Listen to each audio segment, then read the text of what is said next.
From now on, we're living on a land yacht. This is Millie, land yacht. Millie. Welcome.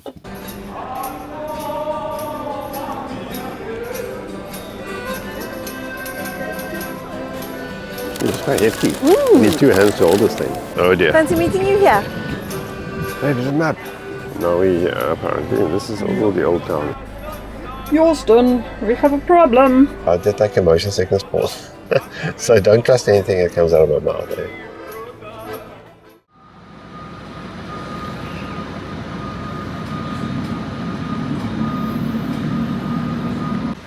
Good morning, welcome back to our channel, welcome back to Greece. Kalimera! It's true, we landed last night. And we're about to leave. Yes, if you haven't seen our last video, we took the ferry from Brindisi to Igoumenitsa. And quick change of plans this morning. We've got some friends over in Corfu town. We're going to take the ferry just by foot and then we'll get back to them tonight, I guess. If you're thinking of getting the ferry to Corfu, book online at least an hour before departure, then you get a 50% discount. Otherwise, you do what we do, you pay full price. So don't leave it till last minute. No. All right, let's get on here. That's about an hour and 10 minutes. Welcome back to our channel. We're Andre and Lisa, a South African couple who have been traveling the world full-time since 2018. For most of the last 4 years, we've been meandering around Europe in our motorhome Millie. Recently, we bought a small farmhouse in the south of Italy, which will be a new base for our future travel adventures.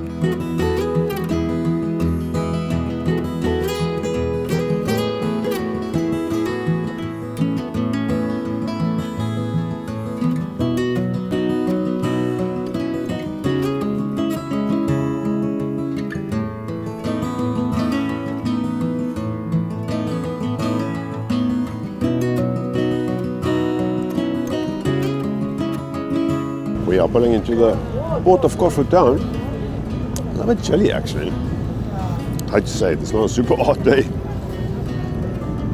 Lots of ferries here.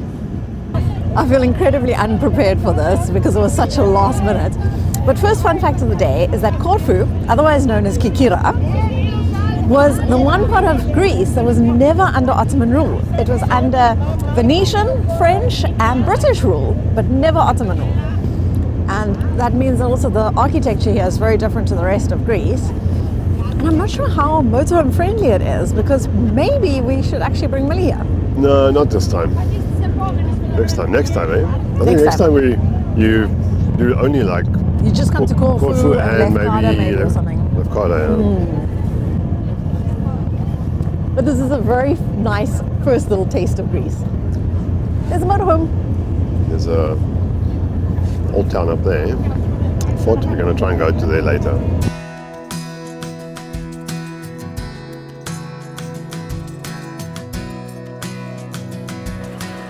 Babe, there's a map.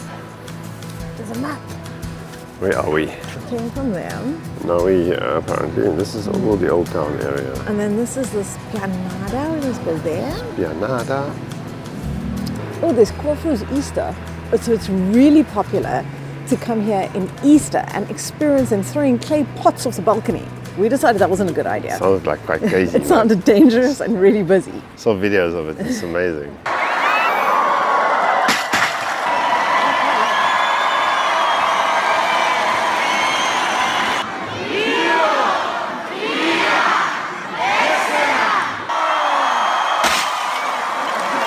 Okay, we got a route. Yes, if Lisa wants to look and shop already. I think needs a coffee.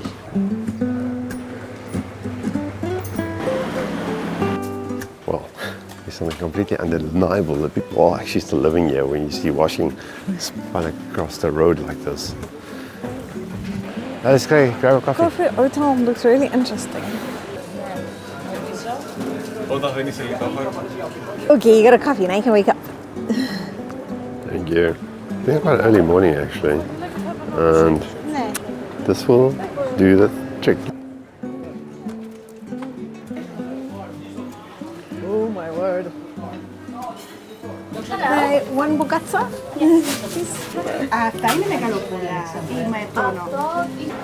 We found what I was looking for. It's called a bugazza or something like that. And it's a custard pie with cinnamon, so I'm very excited for this. And it's quite hefty.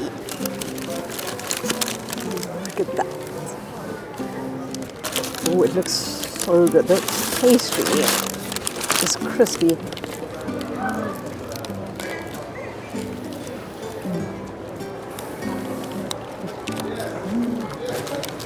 You just smell the cinnamon. That's really good. Oh, man, that's good. No.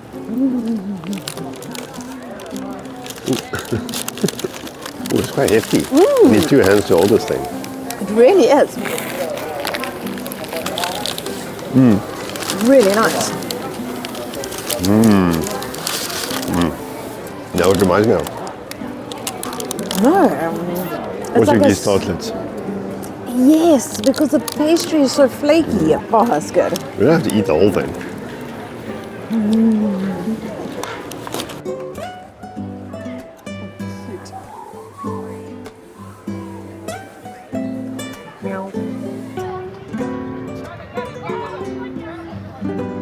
This is Spianara Square, and it's the largest piazza in the entire Balkans. Sometimes you can even find them playing cricket here, which is an ode to their British history. Not cricket, son, not cricket. Okay, we're gonna hustle back into the village quickly. Meet our friends for coffee and then see where the day takes us.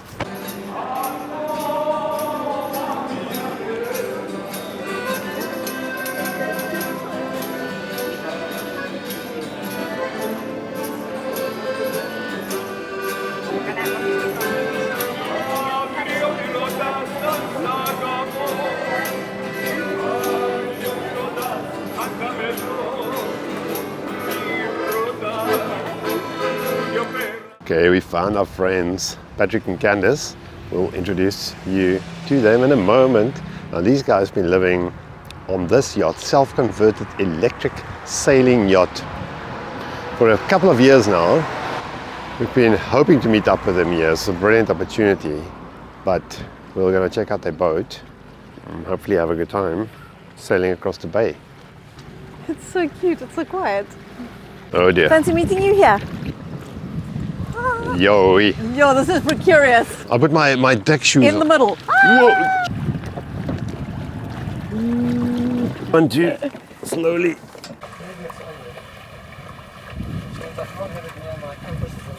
So welcome to Electra. This is a fully electric converted sailing boat. And we'll get all the specs from Patrick soon.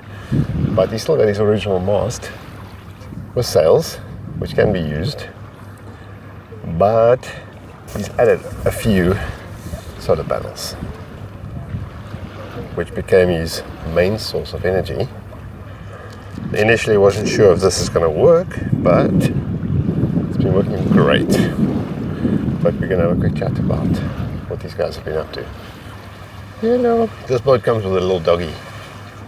Comes with 2 little doggies actually. Probably just looking for his son. We're Candice and Patrick, and we live on a electric sailboat full time. We're both from South Africa, and we travel with our 2 little dogs, which we love a lot. When I met Patrick, he always told me that he had this dream of having a nomadic life. And I realized, even though this wasn't my dream, that he would completely regret it at the end of his life, that if we didn't go and have this incredibly adventurous life. Welcome to Electra.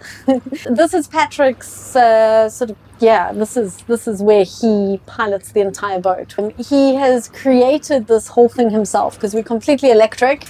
He has used these amazing controllers here, which he can take to the front of the boat and do everything remotely. So we're an electric boat, which is nice. Instead of having diesel or petrol engines, we've got 2 electric outboards, and they're both 6 kilowatt motors. So we've got 12 kilowatts of power. So each of these solar panels is 400 watts, and I've got 8 of them, 3,200 watt solar array. 2 of them go into 1 solar charge controller.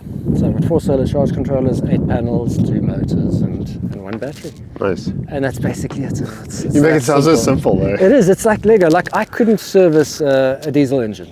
But for this, you like literally plug cables, put a plug on, and it's just plug and play. During COVID, like so many other people, I started working remotely. And I thought, well, if I can work remotely, I can work from anywhere. And if I can work from anywhere, where would I love to work from? And it's been my dream for years to be on a boat. So we we picked up the dogs, and Candice was great to go along with it. And so we moved to Croatia, actually, which is where this boat was, because I bought it sort of sight unseen off the internet. And so we had a place to go now. The boat was there. It doesn't work. We have to go and fix it. So we have to go and live in Croatia for a while to be able to fix it, to be able to use it. The best part about electrics is you don't have to do anything with it. You know, I don't have to change the oil every year. I don't need to winterize it. And everyone tells me, oh, you know, what's going to happen if you're at 70 degrees north and it's winter and all the rest. But it's not, you know, I'm in Greece. The weather's beautiful, and I can't use up as much power as the sun gives me on this boat. I'll motor everywhere all day long at 5 knots, which is sailboat speeds.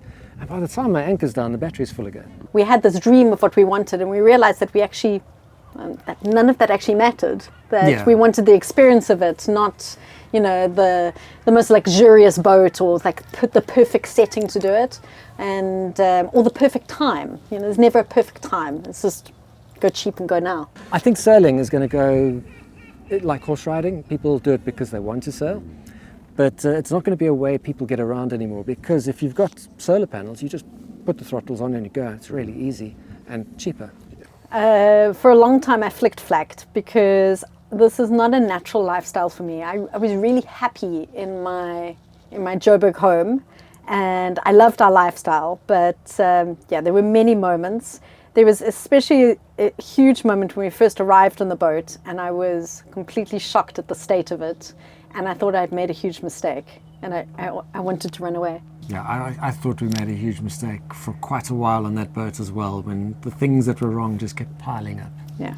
But this wasn't our dream boat, but we've kind of built it into our dream boat. Yeah. This area over here, like a camper van, is a convertible space, so you're able to lift this up, and this becomes a table. We used to call this weekend mode because we used to sit at our desks when we both were working full time. And here's our little pantry. Pantries are really important because you need to stock up and have all of your goodies ready for the times that you don't get to a grocery store. So this is one of our money savers on a boat. That's having our washing machine. We have a water maker on our boat, so we pretty much, between the water maker and our solar panels, we have unlimited water and electricity. So this one's for me. I thought I really had a good understanding of what it would be, and I mean, I knew that it wouldn't be as simple. The unexpected parts is actually part of the fun. That's There's great. one really big thing I didn't expect is that Candice is actually, she loves doing the DIY stuff, and she's really good at it. The whole inside of the boat, by the way, is Candice. I mean, there's something beautiful about creating your own home with your own hands. It's very rewarding. Our last fridge was an amazing proper sort of boat fridge, and it was so beautiful, but it didn't have a freezer. So having a freezer has changed our lives, and it allows us to be sort of more sort of self-sustained for a while. The marriage saver, the dishwasher, this packs about 2 days worth. We removed our oven, which used to be over there. We removed it. We have no reason for it. We do everything on a small little induction stove, and then we've got a little microwave. We made the mistake of painting this grey. It is our next winter project. And this is, we always say this is Patrick's side of the boat. Patrick's a completely different person since he started sailing. So when we were living in Johannesburg, he was pretty introverted and quite antisocial. Now that he's part of a sailing community, and he's literally blossomed. I mean, you're much happier. Yeah. I didn't know it would be as great as it is, yeah. For me, I didn't realize how this lifestyle would change how I value time. Because our overheads are so much lower than what they were before, I'm able to choose who I want to work with. So I can be a bit more picky how I spend my time and my energy. And that for me is amazing. It's given me like a different kind of currency that I have. You know, I really enjoy that. This is a master suite. This makes our boat a little bit different. So most boats, you have to usually climb over each other. We did learn to not toss and turn. So you got to be careful because your legs go there. I love the fact that we can always get new neighbors. That for me is great. But at the same time, I really, really miss family and friends. Yeah. I miss having that community. Family, yeah. Don't miss sitting in traffic at all. It's great. our biorhythms are completely different from when we live on the boat to when we live in an apartment. When we live in an apartment, I mean, we can easily sleep until about 10:30, 11. Here, at sunrise, you pretty much wake up and we go to bed really early. So I would do it sooner. Yeah, I would not spend 20,000 Rand on sails and rigging. Sorry, 20,000 euros on sails and rigging. This boat would be a fully solar electric, no sails. Yeah. I always say this is my side of the boat. I, being me, need a lot more storage because I've got all of my equipment and etc. Here's basically the clothing and all the equipment that I need for work. And then I have my own walk-in wardrobe. It goes to my ensuite bathroom, which is behind you. So if we have a guest, they sleep here, and it's actually super comfortable. Patrick's going to say the worst purchase ever for the boat. It was a very heavy mirror that I bought. We fight about that mirror. Is it still hanging on the door? It's massive. It's like a 30-kilogram mirror. I don't know. It's a monstrously heavy mirror, which I wanted a mirror for the door, happy with, you know, but just get a piece of glass that you double-sided tape on. Yeah, but sometimes you just want one nice thing. Bathroom on a boat is called a head, and I have been refurbishing this head for 3 years now, and hopefully by this time next year it'll actually be done. We can't always find the supplies what we want for it. So we've got our, our running water, we've got a little pump. Yeah, we've got a composting loo. The only difference with this, which is probably similar to a camper van, is you flick it on and off when you need it. Eventually I will do the ceiling. Eventually, and the skirtings. And that's pretty much the boat. Awesome. Thanks, Candice. I see us buying a small holding where we can have a little bit of a farm, and I completely want to redo a home. Yeah, we'll have a home base, which we don't have at the moment. Yeah. There goes my plasters. Did they go all the way? They did. No, they're floating.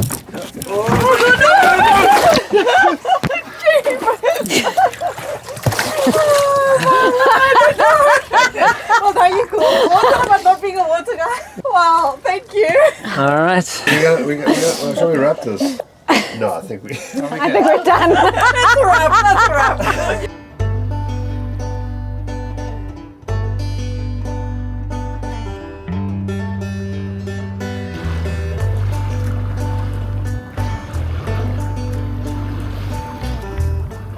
Am I starting to warm up to boat life? Maybe an electric boat. That I could do. This is amazing. Although I did take a motion sickness pause. So don't trust anything that comes out of my mouth. Eh?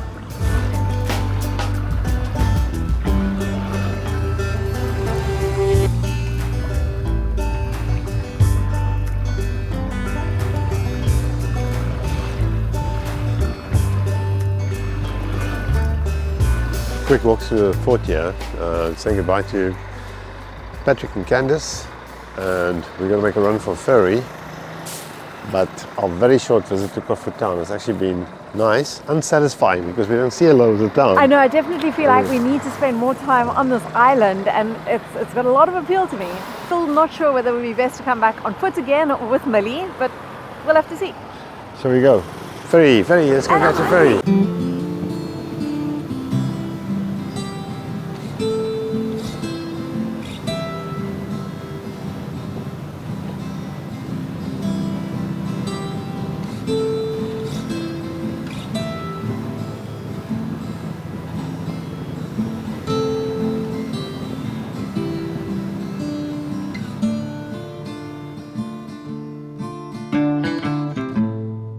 Good morning.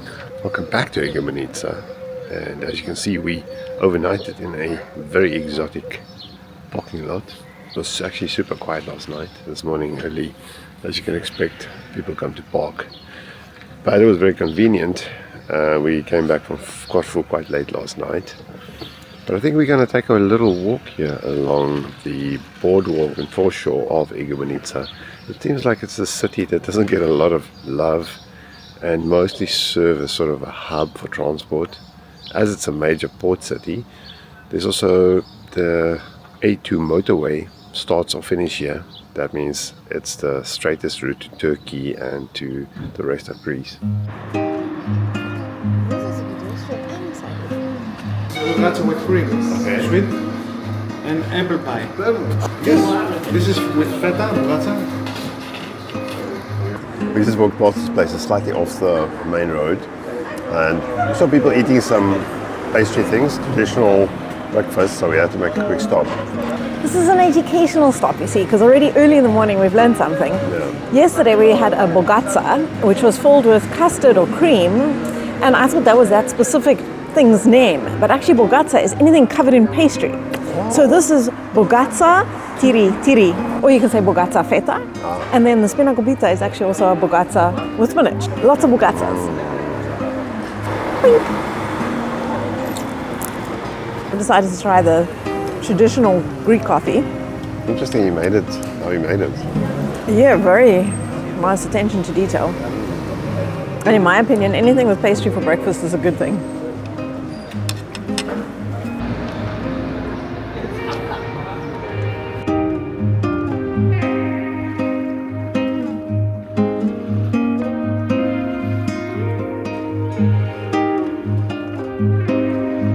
Kalimera! I'm practicing my Greek, but immediately I've noticed that it's not really that necessary here, although obviously it's nice. But people speak English very well and seems like very common as well. This morning we're taking it very, very easy, which I'm grateful for. And I'm glad that we are, just taking some time to walk through Igoumenitsa, see what the place is like. Most people I think just rush through, use it as a port going in or out. And it's actually got a very nice charm to it. Walking through here in the morning is super relaxed. There's lots of people out and about, and there's coffee shops and little places, even the burger shops. There's a hustle and a bustle. So we're going to escape the hustle and the bustle of this metropolis of Igoumenitsa. We're going to hop in our van and we're going to go further south. So some bad weather's coming in. Definitely not summer yet, but if you do come through this town, maybe have a look around. It's probably well worth it. There's a lovely boardwalk, which is definitely worth walking along. If the sun was out, it would be better. It would definitely be better. Okay, let's go. Yorston, we have a problem. What did you do to our bathroom door? Our bathroom door has ceased to work, the latch. So we've got a temporary solution for 5 minutes while we move around, and hopefully Angie's going to be able to fix it. Hopefully. It's these silly push mechanisms, and they just don't last. I don't There's know. another one on there. This one's got the latches top and bottom. Andre's saying we have to sacrifice this one for now. We'll just swap it and then I'll make a play. That one might be able to fix, but I need more time. And this one we can at least just put a freaking bungee cord around. Okay. I think we're going to first hit the road. Ready to hit the road? Yeah. Are you going to be Let's go, okay let's like go. that, eh? I think so. Alright. I'll try and fix the other side.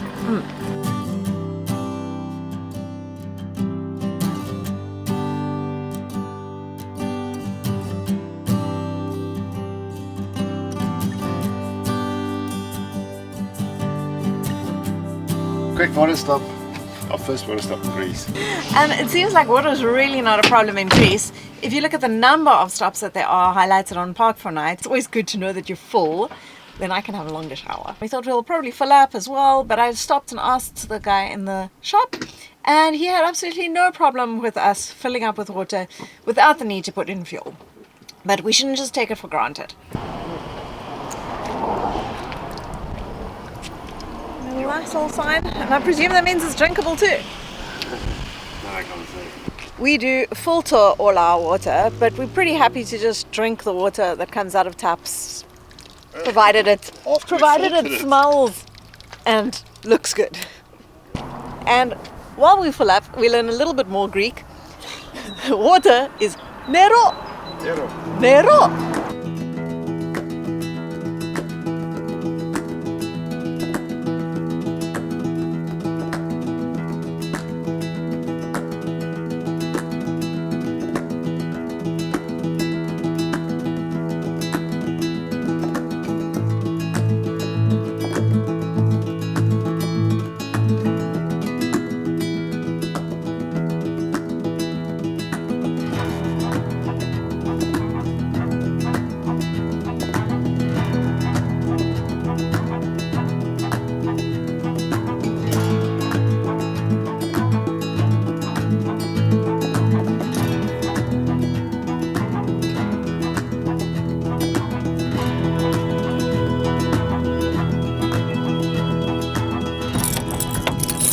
stop here in Ammoudia. Ammoudia. Oh, yeah. Very nice box. A cool, cute little marina. We're doing some beach cleanup at the moment. Also a nice little forest or planted area. Lots of shade over there. Oh, it's a beautiful beach, but some bad weather's coming in. We can see that. We're going to have our first swim in Greece. No. Lovely. The beach has been flattened. Anyway, this guy's pool is. I think they're preparing the beach. So this spot is marked and called Park for Night, and this is a parking lot, and apparently you can stay this part of this bay without too much of a problem. Perhaps not in August, not sure. No, and still remember, it is parking. It's not a campsite. Not a campsite. Not a Don't campsite. camp.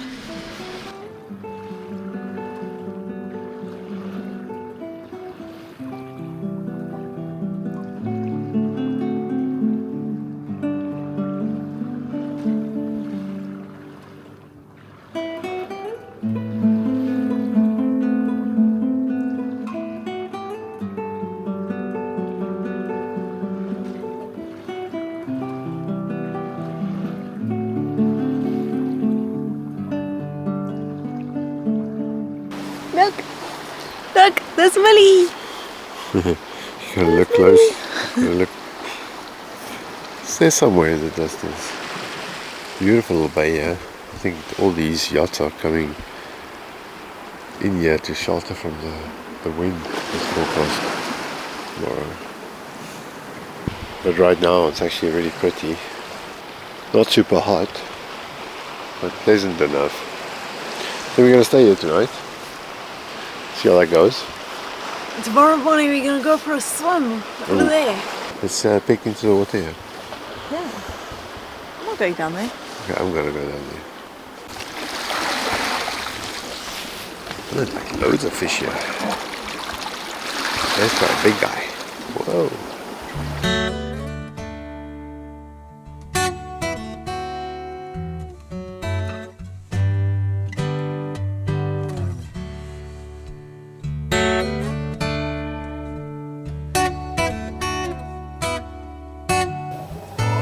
There's some rain coming. Oh, it's just over the hill there. The weather has definitely gone from bad to worse. We're just doing the Vanlife thing.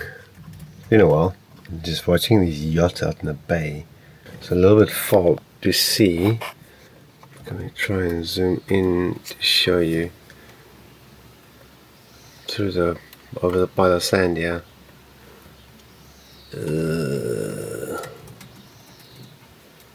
Oh no, thank you.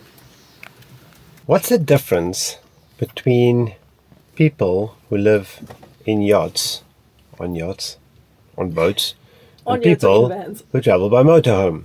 Why is there such a stigma to motorhomers in some parts of Europe, and the same stigma doesn't apply to people on boats? In the middle of summer, this whole bay will be filled with boats, and frankly, it's almost more of an eyesore. Are they going to spend more money than us if they freeload in the bay? It's all about numbers, isn't it? You know, there's just more motorhomers, and ultimately that tips the scale towards negativity. There's always going to be a few that behaves badly. Maybe it's easier to hide your bad behavior if you're out in the water. I wonder. From now on, we're living on a land yacht. This is Millie, the land yacht. Welcome to Millie. Anyway, who's talking rubbish here? I think I'm going to... But we have realized that boat life is definitely not for us. As glamorous as it may sound and possibly even seem, I'm glad we've got our 4 wheels on the ground. I'm going to make some supper. Yay! Okay, it's Friday night though. Does that mean what I think it means? I have one problem. We haven't had solar, so I don't know if we get the juice. Because Andre's learning a few lessons now again. Before we set off, I said, maybe I should add that second battery. Maybe I should add that solar panel. I thought I should. Never have enough solar when you need it. Yeah, so a couple of days was out sun or low sun, and it's not critical, but The thing is, on the days when the weather is worse and you get less sun, those are always the days that you actually spend inside, and we both spend on our computers. So then you're drawing much more electricity energy, and it's the days that you want to use the oven. Yeah, exactly. So we got a little pinza all the way from Italy. We got some mozzarella all the way from Italy. Some sun-dried tomato all the way from Italy. Some grana padano all the way from Italy. I thought I'd just sense a pattern. We're going to be those people. No, we won't. No, we won't. Wait. We got something from Greece. We got a bag of green stuff, which looks like lettuce. Nice.